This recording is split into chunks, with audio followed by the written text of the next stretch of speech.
and hear more about. Welcome one and all to the Storybox podcast, the place to be if you are a lover of stories. My name is Jay Phantom, former real estate agent, now living my purpose, sharing amazing stories from people all over the world. I'm grateful that you're here today. Now let's journey into the Storybox together and hear more about whose story will be unboxed today. I guess that was the introduction. I normally do like a more formal one, but I'll keep the introduction like that. So when we dive into everything, I usually have one question to start off with that I love asking people, and that is, what does success look like to you? I love that question too, actually. It's one that I've been asking myself and asking to other people for the better part of my professional career, because it's been not only a huge question personally, but it's a huge, ever-changing question in the world at large, and not just in music and creative industries, because the world has kind of changed to become more friendly of alternative vocations and alternative jobs and stuff like that. People can really start to design their own individual type of success and have their own personal vision of success, rather than one that's like compared against someone else or against an external. The story of someone else is usually what it is. It's not even the real actual thing that happened. It's the fairy tale about what happened, you know? And people can often feel like they are unsuccessful because they're comparing their story and their road to someone else's. But the truth is, you never really know anyone else's journey or story. You only ever know your own. You only ever have your own. So for me, overall, I've just decided to define myself as successful when I'm doing the things that feel right to me, when I feel happy and fulfilled, and when I'm able to be a loving place for the world around me as well. You know, I'm not causing myself damage. I'm not causing anyone else pain or damage. To me, that is absolute success. If I can be happy and smiling and have a life full of love, then it doesn't even matter. I used to be much more specific about it. I wanted to have, you know, tons of fans and sell tons of records and tour and sell out stadiums and all that kind of stuff. But that was mostly just about like having big dreams and not being afraid to have big dreams. The trouble can come in when a person gets attached or connected to this imaginary vision rather than embracing and accepting the one that is there. Because it is hard. And I think oftentimes, especially when it comes to success, growing up, I had the same sort of mindset of, I want to be this. I want to have this. I want to have the mansions. I want to have the fast cars. I want to have pretty much everything that we would quote as being successful by having all this stuff. And I think it's wrong to think, I mean, the stuff is okay. It's not bad. But when you place your entire life and your entire purpose on just achieving all the stuff, you're going to find, like you said, you're going to find that you're not going to be happy. You're not going to be satisfied or fulfilled. But what I want to ask you, Keaton, is what are some of the things that make you happy right now? Right now, the things that make me happy are, as always, creating new things, new works. I always describe it like a toy, like waking up Christmas morning. You know, the next day after I've written a new song, the next day I wake up so excited that this new creature exists in the world, you know, that gets to have a whole life story, and who knows what's going to happen. I mean, with some of my songs, they have more interesting, successful stories than me as you know what I mean? Like when I go is way more successful than I am in music, you know, but it's one of my songs. So it's really cool to be a part of that journey in any capacity. You know what I mean?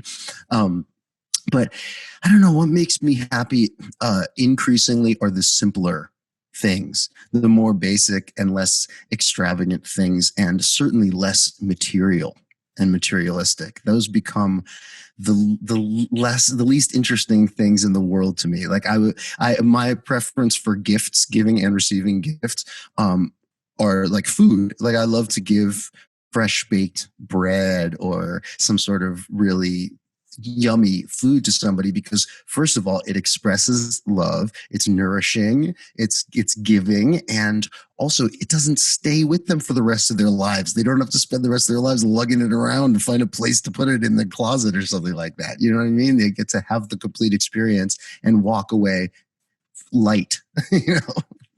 I like it, man. Like you're this bundle of energy, bundle of joy, and it's true with what everything you said. Like you're giving, and with giving comes that level of satisfaction. It's funny, and I've always found it fascinating why that actually is. It's like service, being in service to others and not yourself, being selfless, I think. And what I want to ask you though, Keaton, is growing up, did you ever, what was the thing that you always wanted to be? Was it always a musician? Yeah, pretty much. I always wanted to do that. I definitely had some aspirations toward like in acting for a time when I was younger, but I found it less fulfilling overall because it's less personally creative and personally fulfilling in that way. You know, I wasn't as passionate about the art itself, you know, as I was about the fun of the lifestyle and the benefits that come from it. And also just the fun of doing it. I mean, acting is really fun. I get to do it every now and then, and it's never been like a super high pressure thing. You know, I've never been like fired from an acting job for not doing a good job. I mostly get hired to, you know, cast as myself essentially, or a thinly veiled version of myself, you know, so it ends up being very pleasant and pleasurable for me. But I've always loved music, and I've always thought of it as, I've not thought of it as a selflessness per se, just because people think of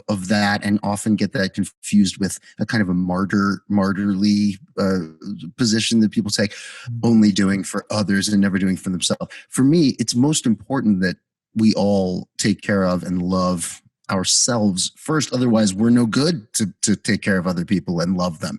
It's actually a pretty selfish and inconsiderate thing to do, to set up as a dynamic where you are not, or feel like you're not taking care of yourself. You're taking care of other people first. You're only giving and you're not receiving. For me, like you said, I found that place very early on where the reward is embedded within the act itself. I'm not doing things and hoping then later to receive some sort of reward for it. It's the joy of doing it itself. And actually, it's quite selfish, actually, because I'm doing it because I love it, because that's the joy that it gives to me. I also, of course, love equally the joy that it gives to other people. But I feel like I wouldn't be able to connect to it, do such a good job, or do it with as much integrity if I believed that I wasn't doing it for myself. You know what I mean?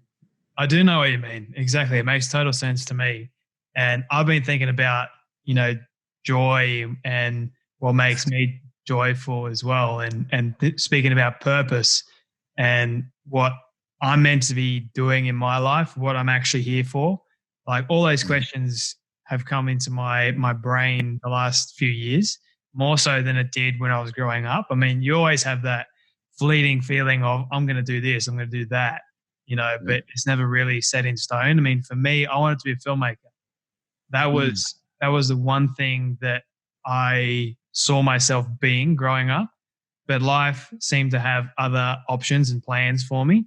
And now I'm here, and now I know that I am truly fulfilled. I'm truly satisfied. Now I know my purpose is to help others through stories. And who's to say that I'm not going to become a filmmaker later on? Like it just, a friend of mine, and I was having a conversation just earlier with someone else about this very thing, how your purpose is not the destination. Your purpose is part of your journey that is ever evolving. It's always growing and changing.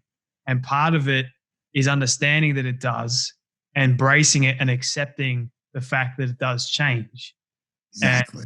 And it's such a powerful thing, man. Like, yeah, for a lot of young people that do struggle with finding their purpose, they've always got that huge question. Well, how can I be joy filled if I don't know what I'm meant to be doing in life? No.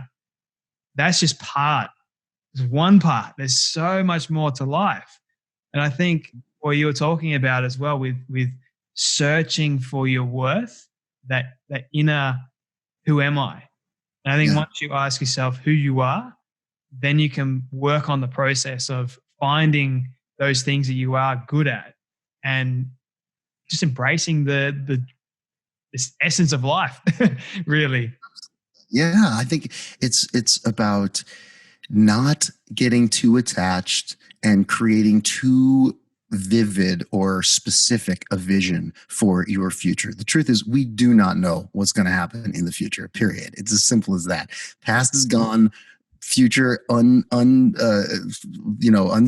unseeable, really unforeseeable, and the present is all you have, and we barely have that. It kind of barely exists anyway, so it's the closest thing to something concrete to hold on to. And I find when I hold on to that presence, that makes me feel the least afraid, the most comfortable and safe, because I'm in a place where I'm not feeling that weird resistance to trying to manifest something that isn't real. You know what I mean? Trying to live up to an ideal that doesn't exist, or feeling disappointed because the details that I came up with in my mind don't match the details that are coming up in my like objective reality space. You know, I kind of break it down to every person having two distinct realities. One is internal and one is external. The external one is a bunch of other people who have their own internal realities, figuring out a way to interact with each other, you know, and the internal one is totally separate from that. You can create any world you want inside.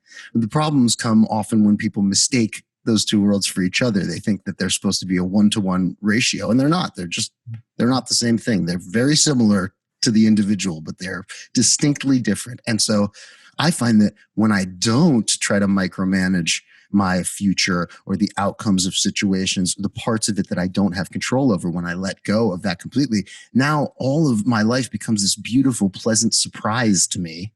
And things end up better and cooler than I could ever imagine them. You know, it becomes like trying to manage otherwise involuntary human functions like sleep. You know, if you're trying to sleep, it'll keep you awake. You know, if you're trying to be aroused, it'll prevent you from being aroused. These are things that have to happen unconsciously and effortlessly. As soon as you start to try to micromanage them, the whole thing falls apart. And the moment you start, like you were saying earlier, it goes back to it. The moment you start comparing yourself to other people and what they've done, then you just miss out on so many other things. But I also want to bounce off what you were saying about the what ifs. And that's such an important message that you're sending there. I want to share a story with you that I never focused on the what ifs. I was in a relationship with a girl probably last year in 2018. And pretty much for 7 months, you know, it was a hard time. Not all the time, but, you know, hard time. And towards the end of the relationship, I didn't see this coming, but she was giving me a hint. And we had this conversation one time, and she's like, why do you not focus on the what ifs? I said, because when I focus on the what ifs, that causes me stress. I don't want to focus on the what ifs because there's no reason to. It's just, it hasn't even happened yet. Yeah. What I like to focus on is what is right now, the present moment, and stop trying to think of something that's not actually there, because it's going to make me feel even worse. And she was the complete opposite. She just focused on the what ifs and what if this is going to happen, you know, all that sort of stuff. And she asked me a question. She's like, so what if we're not together in the future? What are you going to do then? And I was like, you got to be kidding me. Like she was setting me up. I kid you not, man. She's setting me up for telling her that it was going to be ultimately okay. Okay. So that you could feel okay about maybe having an opening to leave. To me, all that just screams fear, fear, fear. That's why people do that. They live in this hypothetical version of reality because it creates an illusion that they're in control over it. They're taking something they don't know how it's going to happen. Now they imagine it perfectly in their mind, and the illusion is complete. Now they know exactly what's going to happen. But the truth is, that's not actually connected to the external reality that you are playing this out in when you're dealing with other people, you know? And interpersonal relationships, that's what it's all about. For me, the question would be, why do you find it so comforting to live in hypothetical realities? Why, and I think it's probably because it feels less scary there. It feels like there's more control. It feels like you have a clearer view of what's going to happen. See, for me, I go as far as to think that disappointment itself doesn't exist in reality. If you accept reality, just in the present, there's no such thing as disappointment. That's only something that happens when you compare what is against a hypothesis, a hypothetical version of it, which doesn't exist. So one is and one is not. And by comparing something that is to something that isn't, you create this thing called disappointment, because it's not congruent, but it's not supposed to be. One is a fantasy and one is different from a fantasy, So I know how hard it is. Like, it's easier said than done for so many people, right? But it gets easier the more you practice it. Most of the reason why people are so good at negative self-talk and living in imaginary worlds and playing out hypothetical scenarios in their mind is just because they practice the hell out of it for their whole lives. And they don't even realize that they've become very skilled. And it seems like it's hard not to do it, but it's no harder to do it the other way as long as you practice it the same way you practice the other. It's almost like we're conditioned to believe this is the way it should be in life, and you're going against the grain. So therefore it's harder for you to get away from it. But you're right, 100%. The more you practice something, you will become it. Like, it's very similar, like who you hang around, you will become, right? So there's a saying that I often have that I live by. It's be persistent to remain consistent are the things that you want. Yeah. And the reason why I say that is the number one aspect of anyone's life, if you are persistent at it, it will happen eventually. Absolutely. That's so true, man. I've been saying that is like my number one piece of advice that I've given when people say, what do you recommend for like young artists or people in the industry want to get into this kind of thing? I say, just keep doing it. Keep doing it and be as open as you possibly can. But that's it. The reason that it ends is because people get to a point where they don't want to do it anymore. As long as you keep doing it and you're always working, everything will eventually happen in one way or another. Once you get like that speed bump, I call it, and you don't want to go over it, it hurts when you hit it, and you're like, okay, what do I do now? How can I actually climb over it? And I often say to people, it's kind of like this analogy that I give. So two people walk up towards a mountain. There's two paths, two people. So the first person walks up to the mountain, sees both paths. The first path is the hard road. So you've got all the struggles, all the pain, all the anxiety, the worries, Second path is easy. There's nothing like the first path. There's no hardship. It's just straight to the top. He makes a choice. He's like, I don't want to take the hard path. I want to take the easy path. So he takes it, goes up, gets to the very top, looks back, and he says, well, that was easy. Now what? Second person walks up to the mountain. He looks at both paths. He sees the journey that the first person had taken on the easy path. He looks at it and he says, well, what was that? What was the worth in that? There wasn't any. Like, he just got to the top straight away. And what did he learn? Nothing. I'm going to take the hard road. And no matter how hard it actually is, I'm going to continue going. And that's just the thing. It's a mindset of when you reach the top, and you eventually will, and trust me, you're going to face many, many mountains in your life, but then take the hard path each and every time, because once you reach that top, the feeling, and when you look back down at what you've accomplished, what you've achieved, what you've learned, that's the most beautiful thing in the world, man. Yeah, it's an amazing feeling to feel accomplished and to feel proud of your accomplishments is so wonderful. To know that you've stuck it out and overcome and stuff. For me, that also, like, another beautiful thing within that analogy is, as soon as you make either decision, you can let go of the other one. You know what I mean? If you decide that you're going to take the easy road, then you haven't taken the hard road. And that's fine. You're no longer comparing them against each other. You know what I mean? And it's the same thing with the hard road. You're not taking the hard road sitting there going, oh, I could have taken the easy road. No, as soon as you took the hard road, you couldn't have taken the easy road anymore because you made a choice, you know? And I often use this analogy that just came into my mind a few years ago now, where imagine you're just walking and walking on a straight path, and you believe that where you're going is where you are wanting to go, that you're headed in the right direction, you know? And you walk and walk and walk until you're exhausted and your shoes melt off and your feet are destroyed. And then you realize that you've actually been walking in the opposite direction. And you were supposed to be walking the other way to get to your destination. And now you've walked this great distance in the opposite direction. How do you feel? What does that make you feel? What is that triggering? What is that bringing up in you? I think in a lot of people, 'cause for me, there's that immediate frustration because the only logical thing to do is just turn around and start walking in the right direction, you know? But I would have trouble just going right ahead and doing that. I'd feel frustrated and angry. I'd be mad at myself for making the wrong decision and so on and so forth. The truth is, in a place of acceptance of reality, you've simply walked until you got here, and now you're going to start walking again. And that's it. You never walked backwards. You only walked forward. Even if you were walking forward in the wrong direction, it's falling for the illusion that you've actually done something wrong, meaning you've violated the distinction between your internal reality and external reality. You haven't. You might feel frustrated, but it's because of an illusion you've created in your mind. You know, the truth is, you just turn right around and start walking the other way until you find out something about that. And that's it, you know? Love it. I feel like you've had your own journey, man, of this self-discovery and realizing all this stuff, you know, like it seems very, very true, very, very powerful. And I feel it, man. Like it's just, I feel like there's something there.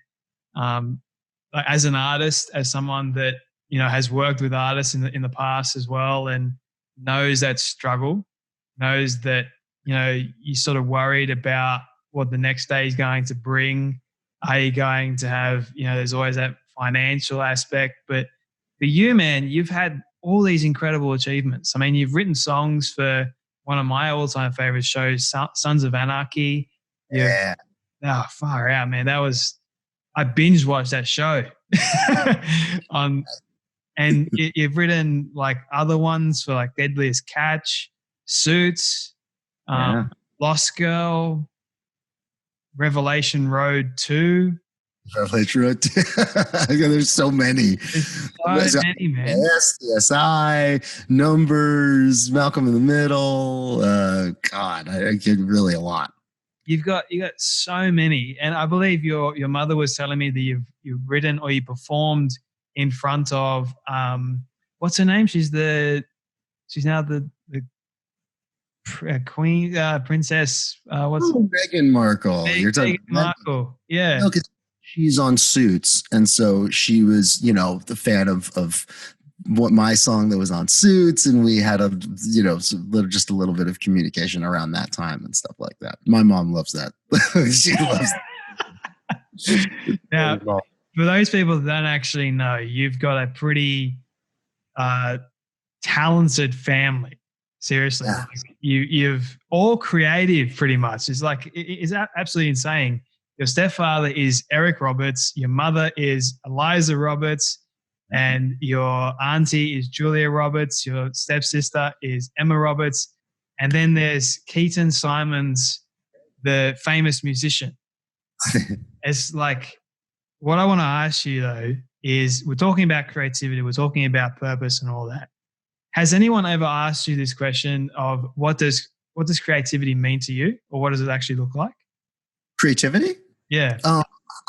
No, nobody's ever asked me that exactly, but I do think about it a lot. And I think about creativity, and I think about what an incredible, almost magical seeming thing that is. You know, for me, when I'm creating music, ideally it comes from a deeply subconscious place. And I'm really learning about myself and what I'm thinking and feeling inside through my songs. And a lot of my songs, including like my most recent single from my last EP, which is called 1, 2, 3, Go, that came out as like a whole improvisation with a bunch of gibberish lyrics that I then listened to a voicemail, a voice recording on the phone, and like was hearing little things that I was saying in there. And it's amazing therapy basically for myself.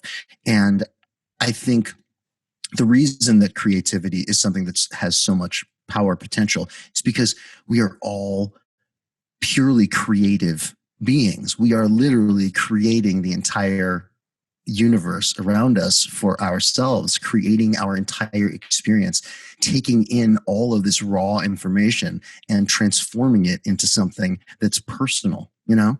And so that's why I feel so fulfilled when I'm being creative, because it's probably the closest to fundamental thing that you can do as a human being. Especially for like someone as yourself, and for me, I know when I am creative, I feel on another level. It's kind of like a high almost. Like when you literally take something from your brain and you've formed it, it's like, I don't even know how to describe it really. It's something else. Like it's on another level altogether. And I'm curious, like when you are creating something, do you have a process of writing, or? I have a lot of different processes that I play with. I try to stay open to whatever. There are certain go-tos that I can go to if I want, a lot of times if I'm creating it collaboratively, then I feel out for the unique direction of that individual situation. And for me, I do too. It's just whatever ends up causing me to feel inspired. And I can feel inspired anywhere from anything. It comes to me. I have a song called Inspiration. It says, if you're looking for inspiration, you don't know where to find it, let it find you. Let go and allow it to find you. When it does, and you're not thinking about it like, I have to create this thing, I have a deadline and this and that. Even if you do have a deadline, I mean, if that motivates you, great. But ultimately, what's the real motivator is exactly what you're saying. It's that deep feeling of fulfillment and pride. I mean, I feel proud of myself, and I encourage my friends to feel proud of themselves for things that they create, even if it's a sandwich. You know what I mean? Like, at least enjoy the joy, the free joy of being proud of yourself. It doesn't cost anybody anything, so go for it. And I think some people find it difficult to actually make a good sandwich, a good tasting sandwich. So good on you. Hey, listen, you can do anything in a creative way. Even the most uncreative seeming things can be approached creatively. And most importantly, what that does is it helps the individual who's doing whatever it is to actually enjoy what they're doing and do it with heart and with integrity. It's easy to do stuff and say stuff and spin the wheels, but if you're not paying attention, then who knows what the end result is going to be. If you really stay present in that moment, give everything you have to each moment of it and value and respect that. And don't feel like you're in a hurry. Time passes, and once it's gone, it's gone. You can't, again, thinking that you can waste time is presuming that you have two realities that are connected to each other. And if you don't do one, you missed out on the other. That's not true. There's just the one in that space, Have you ever found it difficult to actually create something? And if you have, how do you get over that difficult hurdle? Well, I do a tremendous amount of like self-education in a variety of different fields, because I find that the secret and the genius that underlies everything comes in this simple, fundamental through line connections between ideas. that may seem to have nothing to do with each other. But the truth is, it's almost like if you're playing video games. Like I remember when I was a little kid, I'd be like, oh, I'd be super good at a certain video game, even if I had never played it, because I played a bunch of other video games that were similar within the genre. You know what I mean? And so I was able to apply some technique and theory from this other thing to this thing. And I make use of those type of theoretical ideas in my music today from playing video games and understanding that, if you do this, if you approach things from a certain point of view, you have more of a likelihood of creating a certain type of outcome. If you're calm and unafraid and keep your eyes open and you're not frantic and panicked and stuff like that, everything's gonna run smoother, no matter what you're doing. So I like, if I'm feeling unmotivated or like, blocked creatively or something like that, I will just do or learn like about anything that's interesting or thrilling to me. And it ignites that fire, and then it just ends up going out to every area. That's what I do. You can like, and I recommend that. I recommend that if anybody's having a block or something, put on a movie, like a scene from a movie that's like your favorite, that just guts you, or listen to a piece of music that overwhelms you in some way. You'll find that energy and that magic really will get ignited and you'll start to go, oh, now here's this. And it's the connecting points of these ideas, I like how you mentioned that. It's such good advice. Like for me, I know whenever I get writer's block or struggling in any way, I'll go for a run or do a workout, just get the blood flowing to my brain. And I'll either read something as well, listen to a podcast, get some advice from people. And what I'm doing is I'm actually, with movement comes fluidity, comes like the brain's getting its juices moving. Whereas if you're just sitting down, you're stuck. You're not feeling happy. So it's static. You got to get those endorphins. You got to get those chemicals up and going and actually give it like a jump start almost. Yeah. Self-education is so important, man. Like I love how you mentioned that too, because for a lot of people, they may feel stuck for such a long time, but yet they don't want to, look at other people's work, or they don't self-educate. It's one of those things, I think, that you just got to make the choice to tell yourself to do it.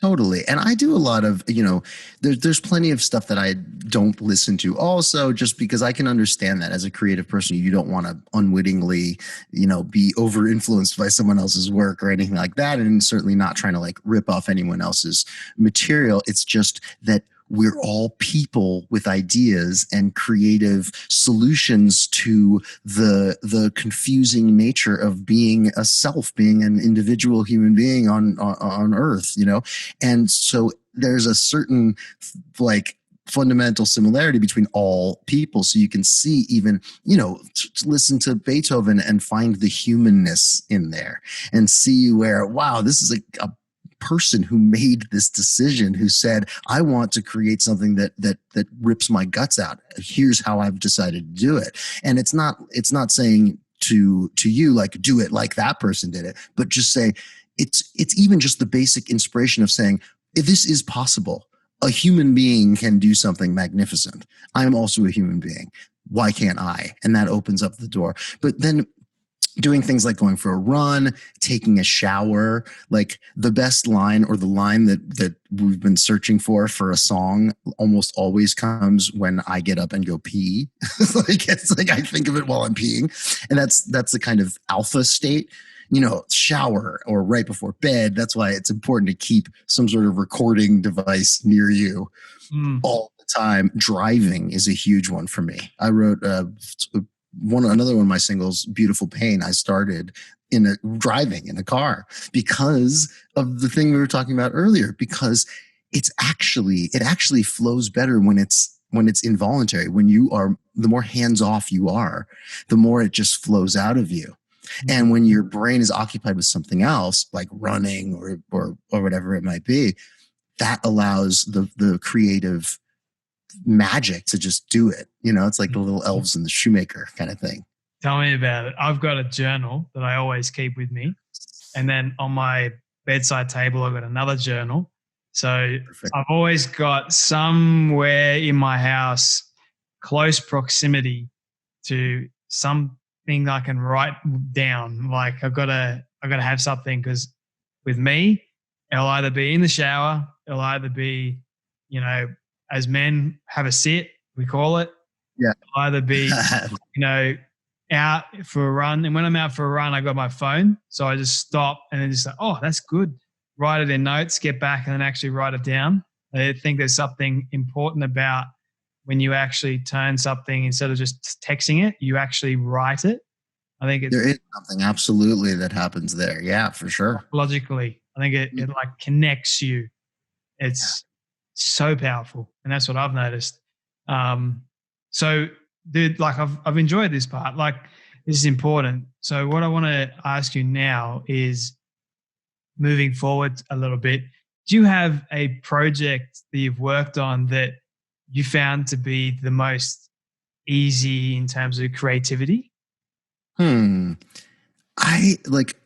me, part of creativity is the feeling of easiness. You know what I mean? It's like because it's so uneasy feeling to not feel creative. You know what I mean? So I really do, when I am feeling creative, it really is the loosening of all of the chains around me mentally. So not exactly, but certainly there are collaborators who I've worked with in the past where it just flows and everything is just beautiful and fluid and perfect. I have an amazing collaborator that I work with primarily now, a guy named Noah Needleman. He is the musical director for Brett Young, who's the artist who I play lead guitar with right now. And we just scored a whole movie together. It was both of our first full-length feature scoring gig. And it was magnificent. Every bit of the process was just an absolute joy, an absolute pleasure. Worked really closely with the filmmaker too, who has become a dear friend of mine. And I had been talking to him about the project for about 4 years before we even started. I had no idea I would be living in Nashville and playing guitar with Brett and be working with Noah. And exactly because I let go and let my life story tell itself to me, I ended up in this perfect situation where all the pieces fell into place and the timing worked, and now the movie is done. It's in the can. We don't have a specific release date as of now, but I'm sure it'll be coming out pretty soon. It stars Diane Keaton and Jeremy Irons, so it's gonna come out. It's not gonna get shelved. That's Love, Weddings, and Other Disasters. I'm looking at it right now. Dennis Dugan. One of He's the best. Iconic, man. Iconic, dude. Iconic. How did you manage that? Like, how did that project actually come to be? Well, so Michelle Silverman, who's an incredible human being and music supervisor, who placed my stuff in Sons of Anarchy and a lot of the other shows that it's been placed on, it's been a huge champion of mine for my whole career, which kind of started in film and television placement. So I've been doing that since the very beginning.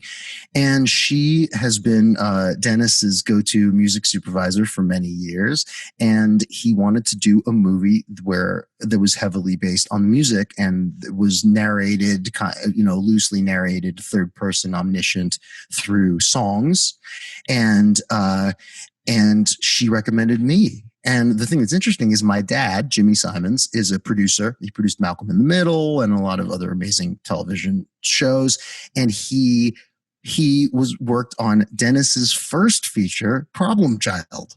And so, and Dennis didn't realize that I was Jimmy's kid or anything like that. So that connection was just so beautiful because they love each other, and we hung out, we started talking, I play him stuff. We just got the vibe going. I told him, look, if you want, I will be responsible for all of the music, every note of music in this film. It's really would be a dream come true for me. So save yourself the money and the hassle of getting a separate composer. Let's make it all one continuous through line thing, and we did. That's how we did it. So, and Dennis worked really closely with me and Noah.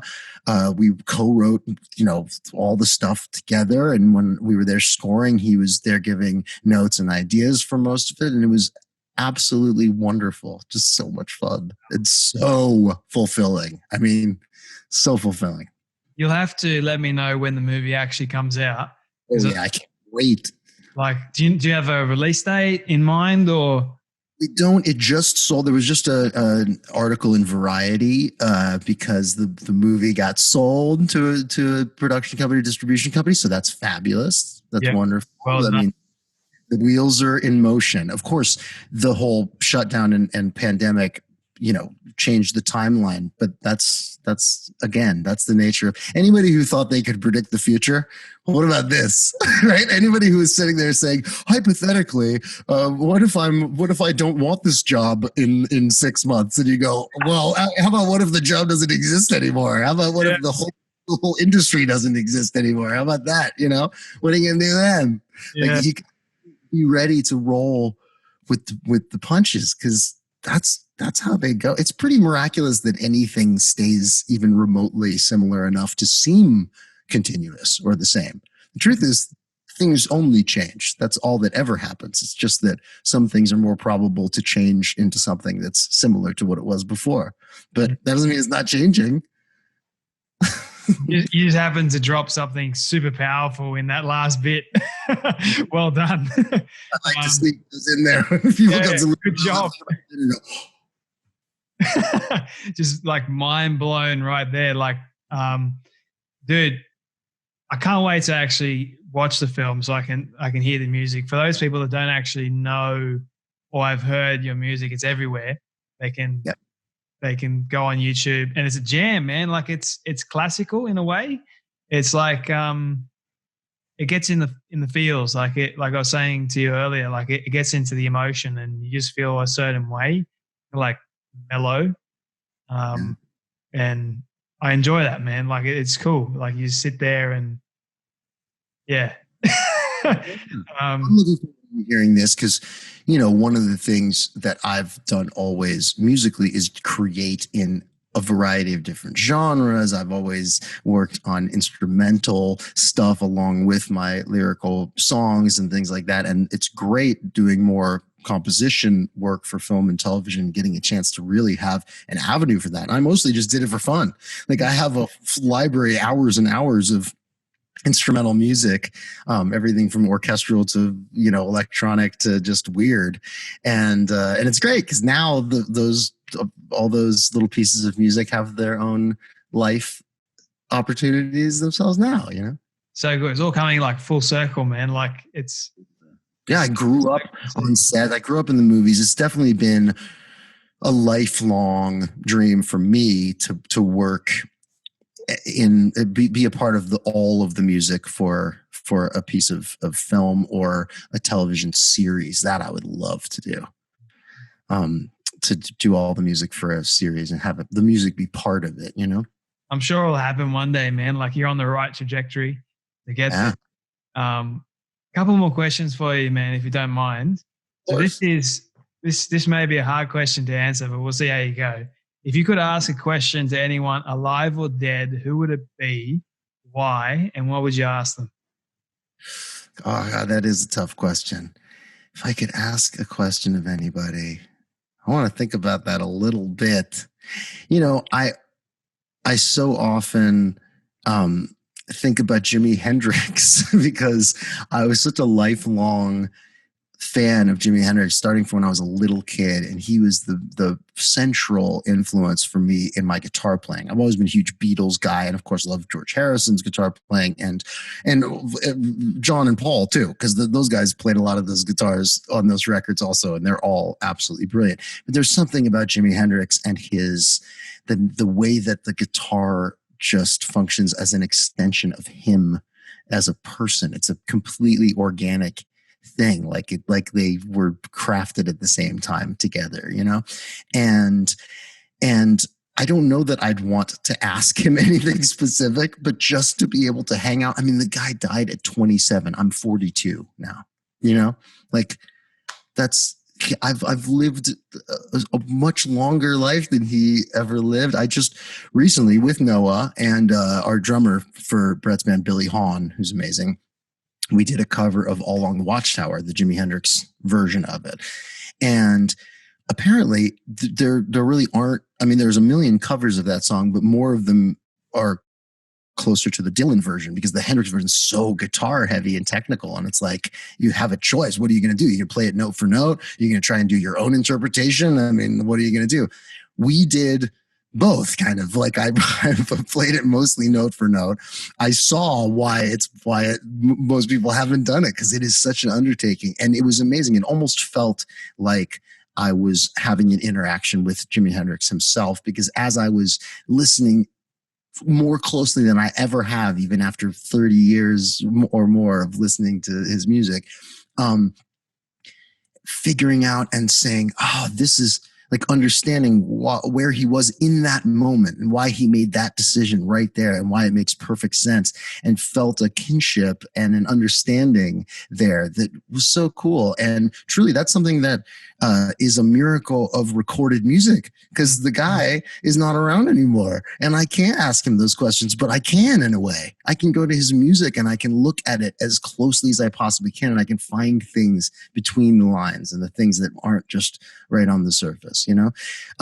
So I don't know what I would ask specifically to him or to anyone really, but just to be in their presence. I got a chance to hang with Joni Mitchell years ago, and she's one of my biggest influences, and I'm a humongous fan of hers. And I was at like a crazy celebrity studded event in my 20s, and everyone was just fawning over Joni. Like, it was like I was part of a conversation with Harvey Keitel, Robert De Niro, and Quincy Jones, all saying, is that Quincy Jones? I mean, is that Joni Mitchell over there? Oh my God. Like, everyone was nervous to meet her, you know?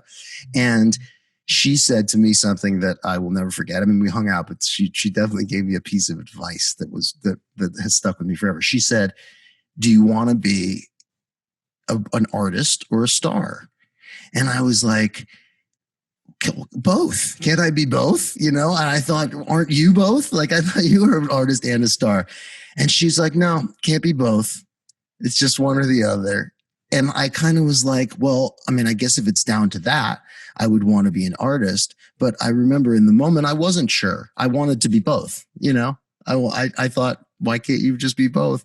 And decades later, I understood exactly what she meant. You know, she meant basically, if you're willing, you have to make sacrifices either way. So you can't really have both, because when you choose one path, you're sacrificing certain things that make it impossible to fully be the other thing as well. So you can choose either one. You can choose whatever you want. It will or it won't happen. But she was absolutely right. You know what I mean? When you want to be an artist, if you take the full star path, you're going to encounter obstacles that will cause you will require you to compromise yourself as an artist, you know, and vice versa. If you want to just be an artist, there'll be moments where you'll be called to be compromised by the desire to be a star, you know? So that'll never leave me. I remember it forever. I love her. That brought back so many memories for me. And someone once said to me, he said it 3 times to me. He's like, you're going to be successful one day. And it was 2016. I can't remember how old I was back then, but I'm only 23 at the moment. So you're 20, I think, 19, 20.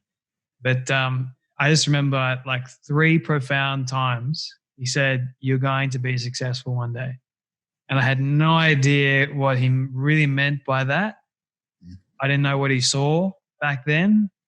And now looking back, I see exactly what he meant. 100%. Yeah. It wasn't about the fame, wasn't about, you know, getting a lot of money, because I don't have a lot of money. It wasn't about the recognition. It was about the hard work. It was about the dedication that I put in. It was about the persistence. Yeah. It's about what everybody doesn't see. And that's what I realized. I'm like, that is success, because now I'm happy. Now I'm joyful. because it's not about other people. I'm about helping other people, but it's not about what they think of me. Exactly. Yes. It's not about the external validation. Validation is something that we find nothing but dead ends when we try to search for it externally, because the truth is validation does not come from outside of you. It only comes from inside. If you are feeling validated, it's because it's triggering that within you. And it's a very convincing illusion, just like all of them, you know? Otherwise, if these illusions weren't so fully immersive, we wouldn't be able to live this life that we live. You know what I mean? This whole story of self. So it makes perfect sense. But when you're aware of the way the whole thing works, then certainly you're ahead of the game, you know? Definitely, man. My second last question for you is, you've been able to reach the age of 100 and your friends have put together a film for you of everything you've ever said and everything you've ever done. We won't ask how they got it. We'll just call it magic. And they've shown it to you on your 100th birthday. What do you want that film to say and to show about your life? I honestly, my first reaction is I just hope it's not me just talking and talking and talking, because I have a tendency to do that sometimes, you know. But certainly in these situations, I'm searching, I'm riffing, I'm finding things. But what do I want it to say, and what do I want to say to myself that I feel at peace? And one of my goals, one of my kind of broad goals, is just increase joy and peace and love, decrease pain and fear, and so if I've been able to accomplish that and continue on that path, and I should say, so as not to be irresponsible, mainly the reason that I got here was because of a lot of struggle that I had with dealing with those things, feeling like unsuccessful by comparison to other people. I mean, within my own family, I'm related to a number of people who are on paper a hell of a lot more successful than I am. But I think a lot of them feel like I might be more successful than them, because a lot of them have made sacrifices that they didn't realize as they were making, because they wanted to be successful in an externally defined way, you know. But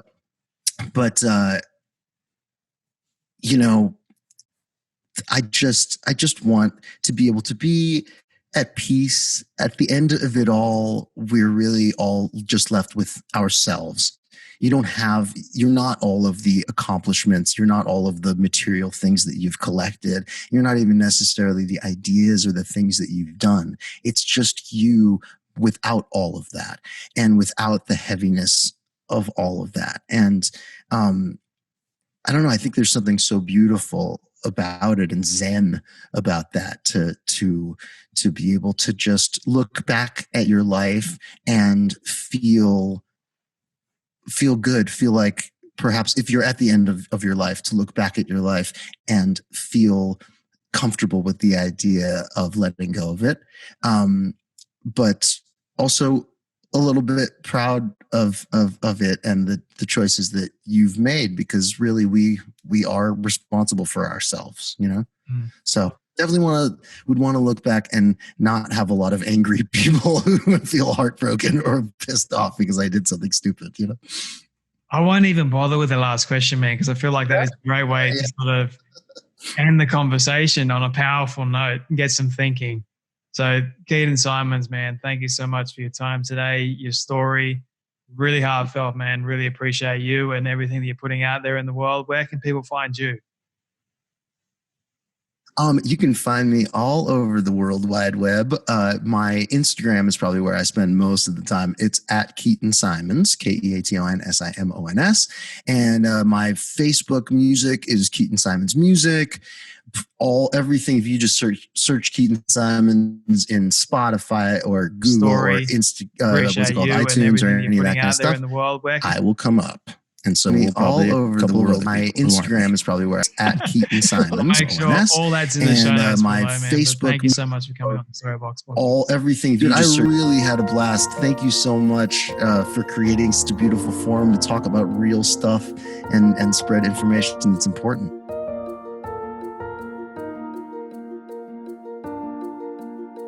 iTunes or any of that kind of stuff, putting out there in the world, where can I will come up. And so we'll probably be all over the world.